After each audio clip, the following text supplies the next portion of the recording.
তলিয়ে গেল।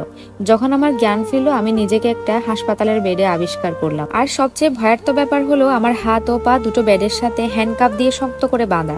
আমার ঠিক মাথার উপরে একটা তীব্র সাদা সার্জিক্যাল লাইট জ্বলছে, ঠিক অপারেশন থিয়েটারে যেমনটা থাকে। আমি প্রচন্ড দুর্বলতা অনুভব করছিলাম এবং মাথাটা যন্ত্রণায় ফিরে যাচ্ছিল। মাথা ঘুরিয়ে ঘরের চারপাশটা দেখার চেষ্টা করলাম। পুরো কেবিনে আমি ছাড়া কেউ ছিল না, একদম নির্জন। ঠিক তখনই দরজার লক খোলার একটা ক্যাচক্যাচ শব্দ হলো। কেউ একজন ধীর পায়ে আমার দিকে এগিয়ে আসছে।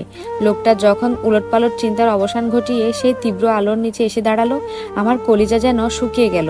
ও আর কেউ নয়, আমার স্বামী আরিফ। তাৎক্ষণিকভাবে এক চরম আতঙ্ক আমাকে গ্রাস করলো। তার মানে সেই ফাদার আসলে আরিফের হয়ে কাজ করছিল।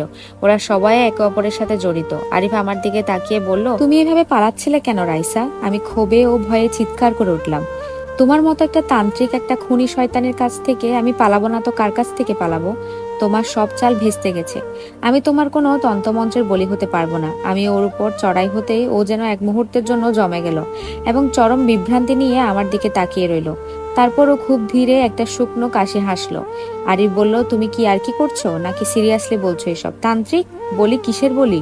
প্লিজ রাইসা, কি হচ্ছে এসব? আমি বললাম, যত ইচ্ছা ভান করো, আমি তোমার কোনো কথা আর বিশ্বাস করব না। আফরোজা আপু আমাকে অলরেডি সব বলে দিয়েছে তুমি আসলে কেমন মানুষ। আফরোজা নামটা শোনার সাথে সাথে আরিফের মুখের পুরো অভিব্যক্তি বদলে গেল। মনে হলো এই নামটা ওর আত্মার কোনো অন্ধকার দিকে স্পর্শ করেছে। কয়েক সেকেন্ডের জন্য ওর মুখে আর কোনো কথাই ফুটিয়ে তুলতে পারলাম না। আরিফ বলল, রাইসা আমার কথা শোনো, ওই মহিলা তোমাকে যা বলেছে দয়া করে তার একটা অক্ষরে বিশ্বাস করো না। ও একটা আস্ত ডাইনি, একটা শয়তান। আমি ওকে তোমার চেয়ে অনেক ভালো চিনি।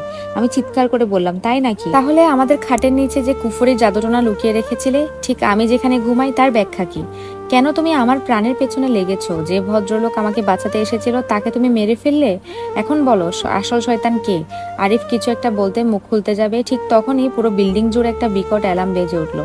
আরিফের মুখে এবার স্পষ্ট ভয়ের চাপ ফুটে উঠলো। ও ফিসফিসিয়ে বলল, ধ্যাত। ও দ্রুত পকেট থেকে ফোন বের করে কাউকে কল দেওয়ার চেষ্টা করলো, কিন্তু ও ডায়াল করার আগে কেবিনের দরজাটা সামান্য ফাঁক হলো এবং ঘরের ভেতর একটা টিয়ার গ্যাস বা কোনো অজ্ঞান করার গ্যাসের ক্যানিস্টার ছুঁড়ে মারা হলো।